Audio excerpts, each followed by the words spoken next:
नमस्कार साथियों, इस वीडियो में हम सामान्य ज्ञान से जुड़े हुए 92 महत्वपूर्ण प्रश्न देखने वाले हैं। आपसे निवेदन है कि वीडियो को आप बिना स्किप किए हुए कंप्लीट जरूर देखें, क्योंकि इसमें जो है बहुत ही महत्वपूर्ण क्वेश्चन शामिल किए गए हैं जो सभी प्रकार के परीक्षाओं के लिए महत्वपूर्ण होने वाले हैं। इसमें हम राष्ट्रीय प्रतीक से जुड़े हुए क्वेश्चन देखेंगे, भारत में प्रथम पुरुष व महिला से क्वेश्चन देखेंगे, इसके अलावा भारत में प्रथम अन्य और भी क्वेश्चन देखने वाले हैं। इसके अलावा रक्षा से भी देखेंगे, विश्व में प्रथम से देखेंगे, कुछ पुस्तक और लेखक के बारे में बात करेंगे और ऊंचे बांध तालाब, इन सभी के बारे में महत्वपूर्ण बातें क्वेश्चन इस वीडियो में लिए गए हैं। तो बिल्कुल आप सभी वीडियो को अंत तक देखें। इसमें पुरस्कार के क्वेश्चन भी हैं, कौन से पुरस्कार मिलते हैं खेल में, इसके अलावा और दूसरे जगत में। ठीक है, तो बिल्कुल वीडियो को अंत तक देखिए। कुल 92 क्वेश्चन है, कंप्लीट देखकर ही जाए।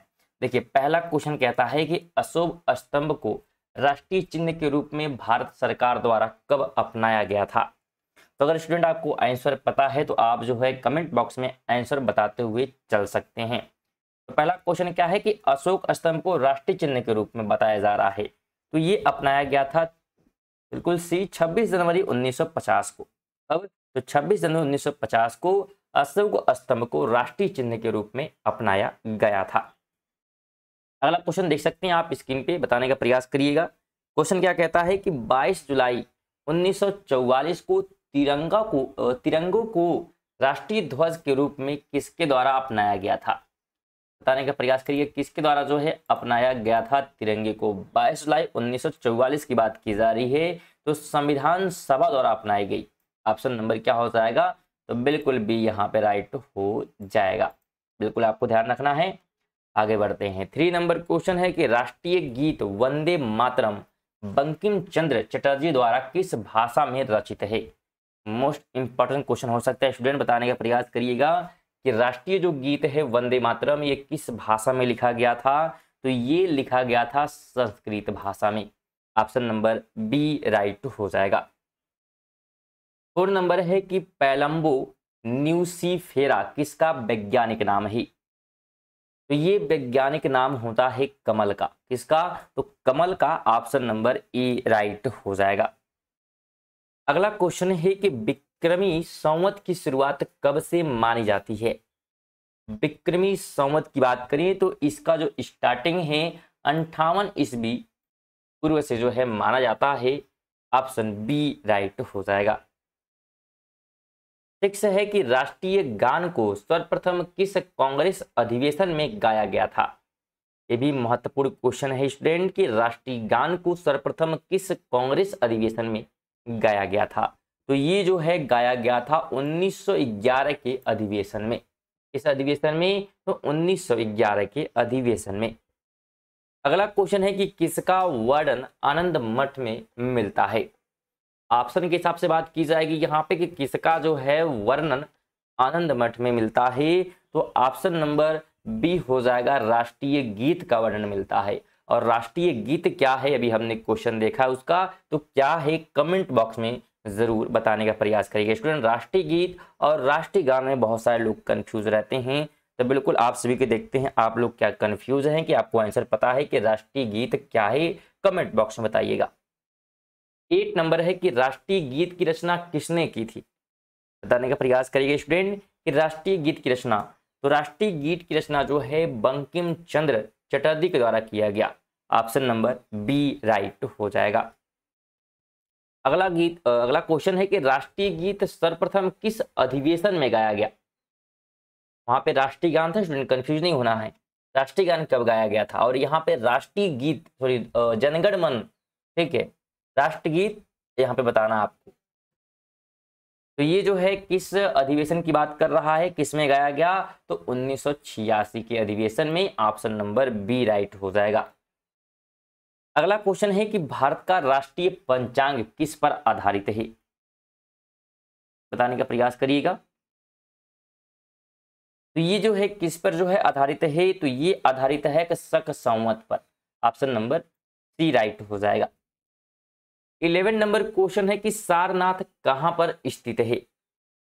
तो अगर हम सारनाथ की बात करते हैं तो ये उत्तर प्रदेश में है। ऑप्शन नंबर ए राइट हो जाएगा। ये सभी राष्ट्रीय प्रतीक से क्वेश्चन स्टूडेंट चल रहे हैं अभी। 12 नंबर क्वेश्चन है कि शक संवत की शुरुआत कब से मानी जाती है। शक संवत की बात करेंगे तो इसकी शुरुआत जो है 78 ईस्वी से चल रही है और इसके जो पहले क्वेश्चन था वो विक्रम संवत था जो कि 58 से शुरू हो रहा था, लेकिन शक संवत 78 ईस्वी से। 13 है कि भारत के राष्ट्रीय फल आम का वैज्ञानिक नाम क्या है। इसका जो वैज्ञानिक नाम होता है Mangifera indica, option D right हो जाएगा। 14 है 5 अक्टूबर 2009 को किस जीव को राष्ट्रीय जलीय जीव का दर्जा प्रदान किया गया था। तो किसे प्रदान किया गया, डॉल्फिन को, ऑप्शन नंबर बी राइट हो जाएगा। 15 नंबर क्वेश्चन है कि भारत का राष्ट्रीय वाक्य सत्यमेव जयते कहां से लिया गया है। भारत का जो राष्ट्रीय वाक्य है सत्यमेव जयते कहां से लिया गया है, तो ये लिया गया है मुंडको उपनिषद से, ऑप्शन नंबर सी राइट हो जाएगा। अब यहां से क्वेश्चन हमारे जो है भारत में प्रथम पुरुष और महिला से स्टार्ट होता है। जैसे कि पहला क्वेश्चन अगर हम देखें 16 नंबर है इसका कि भारत का प्रथम लोकसभा अध्यक्ष कौन था। भारत का प्रथम लोकसभा अध्यक्ष राइट की बात करें तो जीवी मावलंकर हो जाएंगे, ऑप्शन नंबर ए। स्टूडेंट अगर आपको हमारी मेहनत और कंटेंट पसंद आए तो आप वीडियो को लाइक जरूर करिए और अगर आप इस वीडियो पे रेगुलर जो है जुड़ना चाहते हैं चैनल पे वीडियो के माध्यम से तो चैनल को जरूर सब्सक्राइब कर लीजिएगा। और अगर आप ग्रुप डी और एनटीपीसी की तैयारी कर रहे हैं तो डेली जो है रात 8 बजे जुड़िएगा, क्योंकि डेली रात 8 बजे जो है मॉक टेस्ट की वीडियो आती है जिसमें 30 महत्वपूर्ण क्वेश्चन होते हैं जो संभावित होते हैं रेलवे ग्रुप डी और एनटीपीसी के लिए। तो बिल्कुल जुड़िएगा और चैनल को सब्सक्राइब करिएगा जिससे कि आपको नोटिफिकेशन टाइमली मिलती रहेगी और आप हमारे जो है चैनल के सदस्य बन जाएंगे। 17 की बात करते हैं तो प्रथम परमवीर चक्र विजेता कौन था। प्रथम परमवीर चक्र विजेता की बात करते हैं तो सोमनाथ शर्मा है, ऑप्शन नंबर बी राइट हो जाएगा। 18 है कि सुमेलित कीजिए और इस तरह के क्वेश्चन आजकल के एग्जाम में बहुत ही ट्रेंडिंग में चलते हैं और क्वेश्चन ज्यादातर ऐसे ही पूछे जाते हैं कि आपको मिलाना है और राइट ऑप्शन चूज करना है। अगर हम यहाँ पे मिलाने का प्रयास करते हैं स्टूडेंट तो प्रथम गृह मंत्री की अगर बात करते हैं तो वल्लभ भाई पटेल हो जाएंगे, यानी कि 4th वाला। और प्रथम मुख्य चुनाव आयुक्त की बात करेंगे तो वो है सुकुमार सेन। और प्रथम थल सेना अध्यक्ष की बात करते हैं तो KM करियप्पा। और प्रथम मुख्य न्यायाधीश की अगर हम बात करें तो हो जाएंगे हीरा लाल जी कार्निया। इस हिसाब से अगर राइट ऑप्शन की हम बात करते हैं तो ऑप्शन नंबर क्या होना चाहिए, तो सी होना चाहिए कि पहले का 4th है। अगला क्वेश्चन है प्रथम महिला न्यायाधीश बताने का प्रयास करिए। प्रथम महिला न्यायाधीश की बात करेंगे तो Anna Chandy, option number B right हो जाएगा। स्टूडेंट वीडियो को शेयर करते हुए चलेगा अपने दोस्तों के साथ। 20 की बात करें तो देश का दूसरा सर्वोच्च सैन्य पुरस्कार है जो सैनिकों को प्रदान किया जाता है, उसका नाम है महावीर चक्र, ऑप्शन नंबर बी राइट हो जाएगा। 21 है कि भारत की प्रथम महिला IAS अधिकारी कौन है। प्रथम जो है IAS अधिकारी की बात की जा रही है तो अन्ना जॉर्ज, ऑप्शन नंबर क्या हो जाएगा, तो सी हो जाएगा। किरण बेदी की बात नहीं होगी क्योंकि IAS पूछा हमसे, IPS की बात यहाँ पे नहीं कर रहा है। अगला क्वेश्चन है भारतीय राष्ट्रीय कांग्रेस की प्रथम विदेशी महिला अध्यक्ष कौन थी।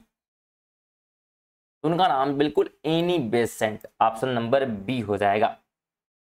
अगला क्वेश्चन है ऑस्कर पुरस्कार जीतने वाली प्रथम भारतीय महिला कौन है, कौन थी जिन्होंने ऑस्कर पुरस्कार जीती थी पहली बार, तो उस महिला का नाम क्या नाम है, तो भानु अथैया, ऑप्शन डी हो जाएगा। अगले क्वेश्चन की बात करते हैं तो अगला क्वेश्चन है सुमेलित करना है। वापस ऐसे क्वेश्चन को बिल्कुल देख के वीडियो को स्किप नहीं करना है, समझना है कि आंसर क्या होगा। राष्ट्रीय महिला आयोग की प्रथम अध्यक्ष की हम बात करते हैं तो कौन था, राष्ट्रीय महिला आयोग, ठीक है। अगर इसकी बात करते हैं तो इंदिरा गांधी, थर्ड हो जाएगा। भारत रत्न से सम्मानित प्रथम महिला की बात करेंगे तो आशापूर्णा देवी। और ज्ञानपीठ पुरस्कार प्राप्त करता प्रथम महिला की बात करते हैं तो जयंती पटनायक। और प्रथम भारतीय मिस यूनिवर्स सुष्मिता सेन। इस हिसाब से राइट ऑप्शन क्या होना चाहिए, पहले का थर्ड में जा रहा है यानी कि सी ऑप्शन। अगला क्वेश्चन 25 नंबर है कि भारत के प्रथम उपग्रह आर्यभट्ट का प्रक्षेपण कब हुआ। कुछ अन्य अगर हम प्रथम की यहाँ पे बात करेंगे, ये हुआ था 1975 में। कब हुआ, 1975 में, बी ऑप्शन हो जाएगा। स्टूडेंट कुल 92 क्वेश्चन लिए गए हैं, तो बिल्कुल कंप्लीट वीडियो देखकर ही जाएं, जिससे कि आप सभी के सामान्य ज्ञान के महत्वपूर्ण क्वेश्चन तैयार हो जाएं। और ये सभी प्रश्न जो है सभी प्रकार की परीक्षाओं के लिए महत्वपूर्ण होते हैं, ध्यान रखिएगा। 26 की बात करते हैं तो 2001 में भारतीय सेना में शामिल किया जाने वाला तेजस क्या है। तो तेजस क्या है, तो तेजस की बात करते हैं तो तेजस जो है एक युद्धक विमान है, ऑप्शन सी हो जाएगा। अगला क्वेश्चन है कि भारत में प्रथम परमाणु रिएक्टर की स्थापना कहाँ हुई थी। तो इसकी स्थापना जो है ट्राम्बे में की गई थी, ऑप्शन बी हो जाएगा। 28 है कि भारत का प्रथम बायोस्फीयर रिजर्व कौन सा है। तो उसका नाम नीलगिरी है, ऑप्शन नंबर ए राइट हो जाएगा। 29 है कि भारत की प्रथम महिला न्यायालय की स्थापना कहाँ हुई थी। महिला न्यायालय की बात करते हैं तो इसकी स्थापना मालदा में की गई, ऑप्शन ए राइट हो जाएगा। 30 नंबर है कि भारत का पहला डाक टिकट कहां से मुद्रित हुआ था। कहां से मुद्रित हुआ था, तो ये मुद्रित हुआ था कोलकाता से, ऑप्शन नंबर बी हो जाएगा। बेटा आपसे निवेदन है कि वीडियो को कम से कम सभी लोग जो है एक एक दोस्त को अपने शेयर करेंगे, ताकि वीडियो पे और ज्यादा लोग क्या है जुड़ सकें। 31 की बात करें तो भारत की सबसे बड़ी खारे पानी की स्थलबद्ध झील कौन सी है। तो स्थलबद्ध की यहाँ पे बात की जा रही है, तो ऑप्शन नंबर बी हो जाएगा, सांभर। अब यहां से स्टूडेंट अगर हम देखें तो ये भी क्वेश्चन उसी में का है, भारत में सबसे बड़ा ऊंचा और लंबा जो है यहाँ पे हम चीजें बात करने वाले हैं, यानी इनसे जुड़े हुए क्वेश्चन की भारत में सबसे बड़ा, सबसे ऊंचा और सबसे लंबा क्वेश्चन यहाँ पे बनेगा। पुल हो सकता है, नदी हो सकता है, इसके अलावा जो बहुत सारी स्टैचू भी हो सकते हैं। जैसे पहला क्वेश्चन यही था कि सबसे बड़ी खारे पानी की झील बताना है, तो सांभर। 32 है कि भारत का सबसे बड़ा पशु मेला कहाँ लगता है। तो सबसे बड़ा जो पशु मेला है सोनपुर बिहार में लगता है, ऑप्शन सी हो जाएगा। 33 है कि ढोला सदिया पुल भारत का सबसे लंबा नदी पुल है, यह किस नदी पर बना है। तो यह बना है लोहित नदी पर, ऑप्शन नंबर डी हो जाएगा। इसके अलावा आप सभी के अगर कोई जो है टॉपिक, किसी अगर टॉपिक पे अगर क्वेश्चन चाहते हैं तो कमेंट बॉक्स में बताइएगा कि हाँ इस टॉपिक में भी क्या है क्वेश्चन बनना चाहिए। 34 है कि दक्षिण भारत की गंगा कही जाने वाली गोदावरी नदी की लंबाई कितनी है। अगर इसकी हम लंबाई की बात करते हैं तो 1465 किलोमीटर है, ऑप्शन सी हो जाएगा। अगला क्वेश्चन है कि भारत की राज्यों में किस राज्य की तटरेखा सबसे लंबी है।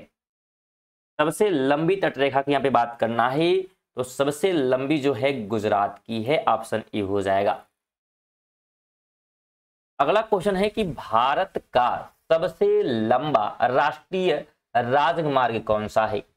भारत का सबसे लंबा राष्ट्रीय राजमार्ग की अगर हम बात करते हैं तो उसका नाम है NH-44, ऑप्शन बी हो जाएगा। अब इसके आगे जो है पुस्तक और लेखक से जुड़े हुए क्वेश्चन हम देखने वाले हैं। जैसा कि 37 है कि वर्ष 2017 में हिंदी का साहित्य अकादमी पुरस्कार किसे दिया गया। तो ये दिया गया था रमेश कुंतल मेघ को। स्टूडेंट ये इतना इंपॉर्टेंट क्वेश्चन नहीं होगा, क्योंकि ये जो है करंट अफेयर का क्वेश्चन है 2017 का, तो इसको आप स्किप कर सकते हैं। अगले क्वेश्चन की बात करें तो सुमेलित यहाँ पे करना है, पुस्तक के नाम दिए गए हैं, कहानियों के नाम दिए गए हैं, और ये किसने लिखा है उससे आपको क्या करना है, मैच करना है। जैसे कि अगर यामा की बात करते हैं तो यामा महादेवी वर्मा का है, मैला आचर फणीश्वर नाथ रेड्डी ने लिखा है, और काली आंधी कमलेश्वर ने, और कामयानी जयशंकर प्रसाद द्वारा लिखा गया है।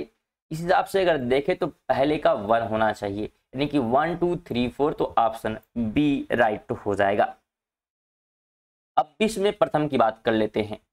39 नंबर क्वेश्चन है कि उत्तरी ध्रुव पर पहुंचने वाले प्रथम व्यक्ति, ये विश्व की बात हो रही, ध्यान रखिएगा, विश्व में प्रथम, तो रॉबर्ट पियरी हो जाएंगे, ऑप्शन नंबर ए, जो कि उत्तरी ध्रुव पर पहुंचने वाले प्रथम व्यक्ति हैं। अगला क्वेश्चन है ऑस्कर पुरस्कार जीतने वाला प्रथम मुस्लिम अभिनेता कौन है? तो उस अभिनेता का नाम महेरशला अली है, ऑप्शन ए हो जाएगा। 41 है माउंट एवरेस्ट पर चढ़ने वाली प्रथम महिला जुनको तबेई किस देश की हैं? तो ये जापान की हैं, ऑप्शन नंबर डी हो जाएगा। 42 है विश्व का वह पहला देश कौन सा था जिसने मृत्यु दंड को समाप्त कर दिया? तो मृत्यु दंड को समाप्त किया है वेनेजुएला ने, ऑप्शन नंबर बी हो जाएगा। 43 है कि नक्शा बनाने वाला विश्व का प्रथम देश कौन था? तो नक्शा जो है सुमेरिया ने बनाया था, ऑप्शन नंबर बी हो जाएगा, प्रथम बार। अब तिथि एवं दिवस की बात कर लेते हैं। तो 44 नंबर क्वेश्चन है कि राष्ट्रीय खेल दिवस किस दिन मनाया जाता है? जो राष्ट्रीय खेल दिवस है 29 अगस्त को मनाया जाता है। अगला क्वेश्चन है विश्व पर्यावरण दिवस निम्नलिखित में से किस दिन मनाया जाता है? तो ये मनाया जाता है 5 जून को। अगला क्वेश्चन है कि विश्व परिवेश दिवस मनाया जाता है, तो ये विश्व परिवेश दिवस की अगर हम बात करते हैं तो 5 अक्टूबर को, ऑप्शन नंबर क्या हो जाएगा? तो डी हो जाएगा। अगला क्वेश्चन है मानव अधिकार दिवस मनाया जाता है, मानव अधिकार, स्टूडेंट इसके पहले था हमारा परिवार विश्व परिवेश दिवस, तो ऑप्शन नंबर क्या था इसका? बिल्कुल डी ठीक है। अगला क्वेश्चन है मानव अधिकार दिवस मनाया जाता है, तो मानव अधिकार दिवस की बात करेंगे तो 10 दिसंबर को, कब? तो 10 दिसंबर, डी हो जाएगा। अगला क्वेश्चन है सुमेलित करना है, एक तरफ तिथि है और एक तरफ जो है दिवस की बात कर रहा है। तो 24 अक्टूबर की बात करते हैं तो इस दिन संयुक्त राष्ट्र दिवस मनाया जाता है। 10 दिसंबर की बात करेंगे तो मानवाधिकार दिवस, और 24 मई को राष्ट्रकुल दिवस, और 21 सितंबर को अंतर्राष्ट्रीय शांति दिवस। इस हिसाब से अगर देखें तो पहले का थर्ड होना चाहिए, और थर्ड 2 जगह दिख रहा है, लेकिन हो जाएगा बी, क्योंकि फिर उसके बाद बी का पहला है। 49 नंबर है कि भारत में प्रति वर्ष शिक्षक दिवस कब मनाया जाता है? तो शिक्षक दिवस 5 सितंबर को, ऑप्शन ई हो जाएगा। 50 नंबर है कि नौसेना की पूर्वी कमान का मुख्यालय कहाँ स्थित है?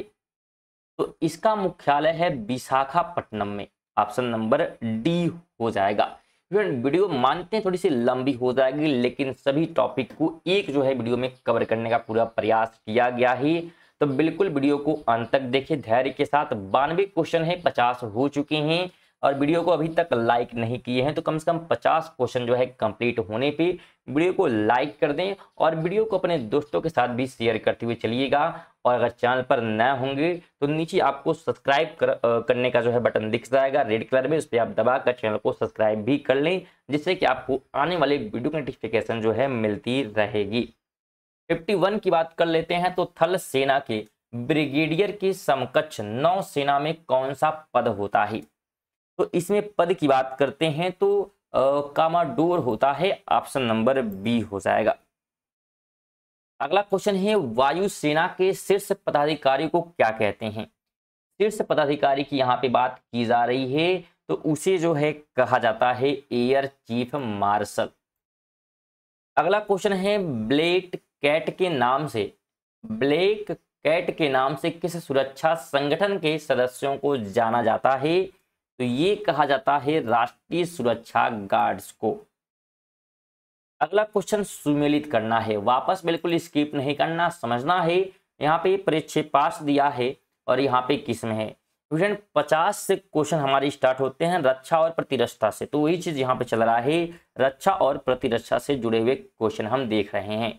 तो पृथ्वी की बात की जा रही है, ठीक है। तो अगर हम पृथ्वी की यहाँ पे बात करते हैं तो पृथ्वी जो है सतह से सतह पर मार करने वाली एक क्या है, तो प्रक्षेपास्त्र है। त्रिशूल की बात करें तो त्रिशूल क्या है, तो ये सतह से हवा में मार करने वाले प्रक्षेपास्त्र है।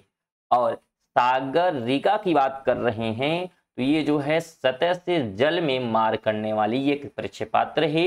और नाग की बात करेंगे तो टैंक रोधी निर्देशित प्रक्षेपास्त्र है। इस हिसाब से अगर राइट की हम बात करते हैं तो ऑप्शन नंबर ए हो जाएगा। लेकिन वापस आपको बता दें कि यहाँ पे क्वेश्चन 50 से स्टार्ट हो चुका है, रक्षा और प्रतिरक्षा से। 55 है, विश्व के सबसे छोटे हल्के एवं बहुउद्देशीय सुपरसोनिक लड़ाकू विमान का नाम क्या है, तो उसका नाम जो है तेजस है, ऑप्शन बी हो जाएगा। अगला क्वेश्चन है, सुकोई विमान का निर्माण करने वाली कंपनी का संबंध किस देश से है, तो इसका संबंध रूस से जुड़ा हुआ है, डी ऑप्शन राइट हो जाएगा। 57 है कि INS विक्रमादित्य को नौसेना में कब शामिल किया गया, तो इसे शामिल किया गया वर्ष 2014 में, ऑप्शन नंबर बी हो जाएगा। 58 है कि भारतीय टैंक कर्ण किन दो टैंकों का मिश्रण है, तो ये मिश्रण है अर्जुन और T-72 का, ऑप्शन नंबर सी हो जाएगा। इसके बाद हमारे खेल से महत्वपूर्ण क्वेश्चन शुरू होते हैं। इससे तो खेलों की दुनिया से पहला क्वेश्चन सुमेलित करने वाला ही है। यहाँ पे जैसे अगर हम बात करें तो यहाँ पे एक प्रकार से ट्रॉफी की बात की जा रही है और यहाँ पे गेम है, तो किस गेम में कौन सी ट्रॉफी मिलती है वही मैच करना है। तो क्रिकेट में बात करेंगे तो क्रिकेट में जो है रणजी ट्रॉफी मिलती है। गोल्फ की बात करेंगे तो फुट, और फुटबॉल की बात करते हैं तो मोहन बागान, और बिलियर्ड्स की बात करेंगे तो ये जो है किसका है, तो पॉट। समझ में आया। तो इस प्रकार से अगर हम बात करें तो ऑप्शन नंबर ए हो जाएगा। नेक्स्ट क्वेश्चन वापस जो है सुमेलित ही करना है। यहाँ पे एक तरफ जो है वापस कप की बात की जा रही है और एक तरफ क्या है, गेम के नाम दिए गए हैं। तो अगर रंगा स्वामी कप की बात करते हैं तो रंगा स्वामी जो कप है ये जुड़ा हुआ है हॉकी गोल्फ से। और रिलायंस कप की बात करते हैं तो ये क्रिकेट से जुड़ा हुआ है। रोवर्स कप की बात करेंगे तो फुटबॉल से, और वेलिंगटन कप की बात करेंगे तो ये जो है नौका दौड़ से जुड़ा हुआ है। इस प्रकार से ऑप्शन नंबर बी राइट हो जाएगा। 61 नंबर है कि कौन सी प्रतियोगिता राष्ट्रीय फुटबॉल प्रतियोगिता से संबंधित है, बताने का प्रयास करिएगा कौन सा हो जाएगा। तो ऑप्शन नंबर यहाँ पे बिल्कुल संतोष ट्रॉफी, डी ऑप्शन। अगला क्वेश्चन है कि सीली पॉइंट किस खेल से संबंधित है। सीली पॉइंट की बात यहाँ पे की जा रही है, तो सीली पॉइंट जो है जुड़ा हुआ है क्रिकेट से, ए ऑप्शन हो जाएगा। 63 है कि प्रसिद्ध खिलाड़ी पेलो किस देश के हैं, तो ये जो है जुड़े हुए हैं किस देश से, बताने का प्रयास करिएगा। तो ये जुड़े हैं ब्राजील से, ऑप्शन नंबर बी हो जाएगा। अगला क्वेश्चन है गैम्बिट शब्द निम्नलिखित में से किस खेल से जुड़ा है, तो ये जुड़ा हुआ है शतरंज से, ऑप्शन सी राइट हो जाएगा। 65 है निम्नलिखित में से कौन सा एक युग में सही सुमेलित है। सही सुमेलित की बात करेंगे तो सिर्फ ये हो जाएगा कि एंड्रयूज फिलिस्टॉक क्रिकेट से जुड़ा हुआ है, बाकी सब गलत है।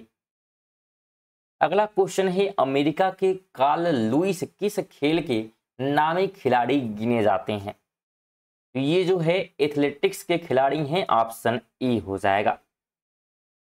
अगला क्वेश्चन है फुटबॉल में लेक पदल के उपनाम से किस खिलाड़ी को जाना जाता है, तो ये नाम है रुड गुलिट का, ऑप्शन ए हो जाएगा। स्टूडेंट इसके बाद जो है पुरस्कार के क्वेश्चन शुरू होते हैं। जैसे कि पहला है निम्नलिखित में से कौन सा पुरस्कार क्रिकेट का ऑस्कर कहलाता है, तो उसका नाम है, क्या नाम हो जाएगा उसका, तो ICC पुरस्कार, ऑप्शन नंबर ए हो जाएगा। अगला क्वेश्चन है भारत रत्न अलंकार सर्वप्रथम किसे प्रदान किया गया, तो ये सर्वप्रथम प्रदान हुआ था S राधा कृष्णन को, ऑप्शन ए हो जाएगा। 70 है कि मैगसेस पुरस्कार विजेता पहले भारतीय कौन थे? तो पहले भारतीय हैं Vinoba Bhave, option D right हो जाएगा।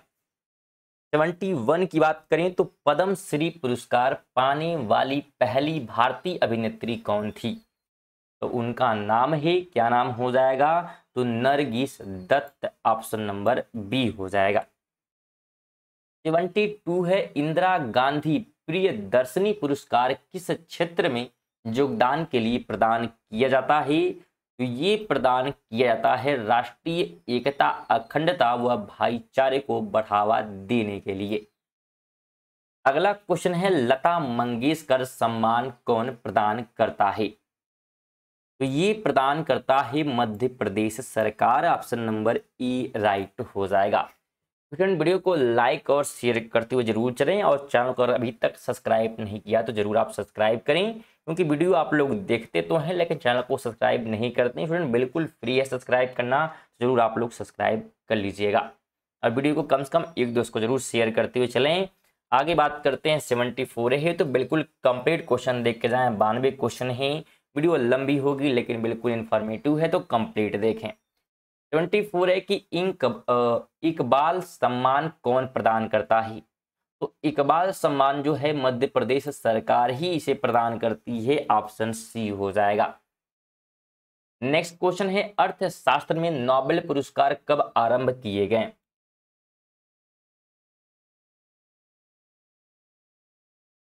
ये जो है आरंभ हुआ था 1969 में, डी ऑप्शन राइट हो जाएगा। अगला क्वेश्चन है मैगसेस पुरस्कार सर्वप्रथम कब दिए गए? तो ये सर्वप्रथम दिए गए थे 1958 में, ऑप्शन बी राइट हो जाएगा। 77 है राजीव गांधी सद्भावना पुरस्कार कौन प्रदान करता है? तो ये प्रदान करता है राजीव गांधी फाउंडेशन यानी कि कांग्रेस पार्टी। अगला क्वेश्चन है संयुक्त राष्ट्र संघ की स्थापना। अब यहां से संयुक्त राष्ट्र संघ के क्वेश्चन चलने वाले हैं, किससे चलने वाले हैं? तो संयुक्त राष्ट्र संघ के क्वेश्चन। तो पहला क्वेश्चन वही है कि संयुक्त राष्ट्र संघ की स्थापना का प्रस्ताव कब प्रस्तुत किया गया? तो प्रस्ताव जो है प्रस्तुत किया गया था 24 अक्टूबर 1945 को। दूसरा क्वेश्चन है कि वर्तमान में संयुक्त राष्ट्र संघ में कितने सदस्य हैं? ये थोड़ा सा परिवर्तित हो सकता है स्टूडेंट, एक बार इसे देख लीजिएगा, लेकिन आंकड़ों के अनुसार बात करते हैं 2025 तक अगर हम अपने जो है स्तर पर देखें तो 100 जो है 93 देश इसमें जो है शामिल थे। हालांकि कुछ चेंजिंग इसमें हो सकती है, एक बार इसे आप लोग देख लीजिएगा। 80 नंबर है कि संयुक्त राष्ट्र संघ का एकमात्र अंग कौन सा है जिसमें संघ के सभी सदस्य देशों को सदस्यता प्राप्त है? तो उसे जो है महासभा कहते हैं, ऑप्शन नंबर डी हो जाएगा। अगला क्वेश्चन है सुरक्षा परिषद यानी कि संयुक्त राष्ट्र संघ का अंग में अस्थायी सदस्यों की संख्या कितनी होती है? अस्थायी, यहाँ पे अस्थायी की यहाँ पे बात की जा रही है तो उनकी संख्या होती है 10, ऑप्शन बी हो जाएगा। 82 नंबर है सुमेलित करना है, मैच करते हैं, यहाँ पे संगठन है और यहाँ पे उसकी स्थापना के डेट से मैच करना ही। तो अंतरराष्ट्रीय श्रम संगठन की बात करेंगे तो 1919 में, यूनेस्को की बात करेंगे तो 1945 में, विश्व स्वास्थ्य संगठन की बात करते हैं तो क्या हो जाएगा? विश्व जो स्वास्थ्य संगठन है इसकी स्थापना 1948 और संयुक्त राष्ट्र औद्योगिक विकास संगठन 1966। इस हिसाब से राइट ऑप्शन अगर हम बात करते हैं तो सी हो जाना चाहिए। 83 है कि विश्व मौसम विभाग संगठन का मुख्यालय कहाँ स्थित है? तो इसका जो मुख्यालय है जिनेवा में है, ऑप्शन नंबर ए राइट हो जाएगा। अगला क्वेश्चन है 84 नंबर की गुट निरपेक्ष आंदोलन की शुरुआत कब हुई थी? तो इसकी शुरुआत जो है की गई थी 1961 में, ऑप्शन बी हो जाएगा। 92 क्वेश्चन है, बिल्कुल खत्म होने वाले हैं तो बिल्कुल अंत तक देखें, बिल्कुल बीच में ना छोड़ें। 85 है कि यूरोपियन संघ की स्थापना कब हुई थी? तो इसकी स्थापना 1958 में की गई, ऑप्शन नंबर ए राइट हो जाएगा। बात किसकी हो रही थी? तो यूरोपियन संघ की। 86 है कि संयुक्त राष्ट्र के संदर्भ में वीटो शक्ति के बारे में निम्नलिखित में से कौन सा कथन सही है? तो सही कथन सिर्फ एक है कि सुरक्षा परिषद संकल्प को एक वीटो रोक सकता है, ये सही है, बाकी चीजें गलत हैं। अगला क्वेश्चन है, निम्नलिखित में से कौन सा देश स्वतंत्र राष्ट्रों के राष्ट्रमंडल का सदस्य है? तो उसका नाम है जाम्बिया। ऑप्शन नंबर क्या हो जाएगा? तो डी राइट हो जाएगा। नेक्स्ट क्वेश्चन है, निम्न में से सही कथन चुने। तो सही कथन की बात करेंगे तो सही कथन सिर्फ क्या हो जाएगा? केवल 2 वाला कि कॉमनवेल्थ शासनाध्यक्षों की बैठक प्रत्येक 2 वर्ष में एक बार होती है, ये सही है। अगला क्वेश्चन है, निम्नलिखित में से सह संस्थापक नहीं था कौन? नाम का नहीं था बात की जा रही है। यहाँ पे थोड़ा सा क्वेश्चन जो है टाइप करने में गलती। क्वेश्चन ये होगा कि निम्नलिखित में से कौन NAM यानी कि नाम का संस्थापक नहीं था? तो उसका नाम था Yasser Arafat. Option number D हो जाएगा। 90 है, नाटो का मुख्यालय कहाँ अवस्थित है? तो नाटो की मुख्यालय की बात करेंगे ब्रुसेल्स है। ऑप्शन नंबर बी हो जाएगा। अगला क्वेश्चन की बात करें तो निम्नलिखित में से कौन एक एशियन का सदस्य नहीं है? नहीं है की बात अगर हम करते हैं तो East Timor. Option number B right हो जाएगा। 92 मगर क्वेश्चन सुमेलित करना है, संगठन है और मुख्यालय है। तो यूनेस्को की मुख्यालय की बात करेंगे तो पेरिस में। स्टूडेंट यहां से आपके 4 क्वेश्चन तैयार होंगे। यूनेस्को का मुख्यालय पेरिस में। IMF इसका मुख्यालय की बात करते हैं तो वाशिंगटन DC में। और ILO की बात करेंगे तो कहां पर है? तो जेनेवा में। और UNIDO की बात करें तो वियना में। और इस हिसाब से राइट ऑप्शन अगर हम देखते हैं तो ऑप्शन नंबर बी राइट हो जाएगा। क्या हो जाएगा? तो बी ऑप्शन राइट हो जाएगा। तो फ्रेंड ये थे हमारे 92 जो है महत्वपूर्ण क्वेश्चन। अगर आप वीडियो यहाँ तक देखे हैं तो वीडियो को बिल्कुल लाइक कर दीजिएगा और चैनल पर नए होंगे तो चैनल को जरूर सब्सक्राइब करें और वीडियो को कम से कम एक दोस्त को शेयर करिए, आपसे निवेदन है। और अगर आप इसका जो है रिवीजन PDF प्राप्त करना चाहते हैं तो हमारे टेलीग्राम चैनल से जुड़ सकते हैं, जिसका लिंक आपको डिस्क्रिप्शन में मिल जाएगा। चलिए मिलते हैं नेक्स्ट वीडियो में, तब तक के लिए जय हिंद जय भारत।